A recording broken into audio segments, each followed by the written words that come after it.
He really matters. That's why I wrote the Violence Against. Everybody thinks I am so passionate about the Violence Against Women Act, which I have spent the bulk of my life working on. Because, well, you're nice to say that, but they think that maybe my mother is abused. Maybe my passion comes from the fact that one of the women in my family came from my father. My father is a graceful, decent man. And you know, the thing that Catherine and my beau had most in common was the reprehensible notions that went with abuse of power. And what we're seeing today, you know, Catherine said she's tired of politicians going to Washington and basically doing nothing. Well, I'm tired of new politicians who want to go to Washington to demean women. I really mean it. I mean this sincerely. You know, I know you all know. No one ever doubts I mean what I say. The problem is I sometimes say all that I mean. But here's the deal, guys. This is totally consistent. His admission of what is the textbook definition of sexual assault, I'm talking about Trump obviously, is not inconsistent the way which he's abused power all along. Remember when Hillary said in the debate, you stiffed all those workers. He said, maybe I didn't like the quality of their work. This is a guy who sits, but I mean, it's not just to elicit cheers or boos. Think about how fundamental this is. This guy declared bankruptcy 6 or 7 times, but he never was moved out of that penthouse, which is the palace, on the top floor, looking over devastated areas of New York who were devastated. This is the guy who said,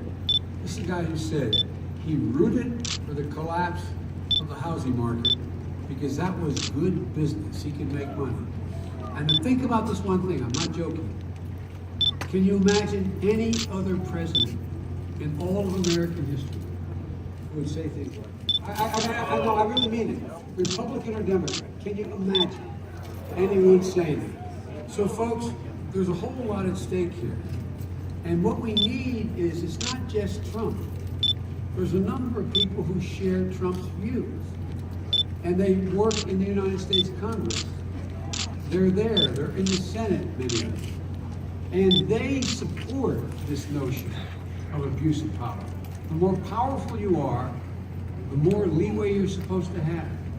Ladies and gentlemen, the thing I love about Catherine and my son Beau and others is that the only reason they're in it is to deal with abuse of power. Look what she did when the banks caused such devastation in Nevada, as much as any state in the nation. How many people do you know and among you who never missed a mortgage payment, but all of a sudden found they were out of their home? They lost every single solitary bit of savings they had. The money they were going to use to send their child to college to borrow against. The money they were going to use to take care of their mom or dad when the other one passed away. The money they counted on for their retirement so that they'd never have to ask their children to sacrifice for them. Think of what happened to all those people. And what did this woman do? And my son Beau and the Attorney General from New York, when we settled with them and we shouldn't have the way we did, they said, not on your life. She went out and sued these banks. She brought in $1.9 billion back to give relief to people. Abuse of power. All these damn, I won't. All these folks out there who prey on our children and young girls and traffic them in sex trafficking. What did she do? She changed your law, so now they go to jail when they are there.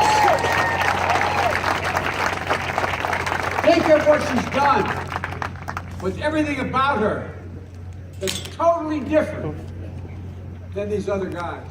Ladies and gentlemen, look, you have a situation here where, did you ever ask yourself the question, why would the Trump brothers pour $30 million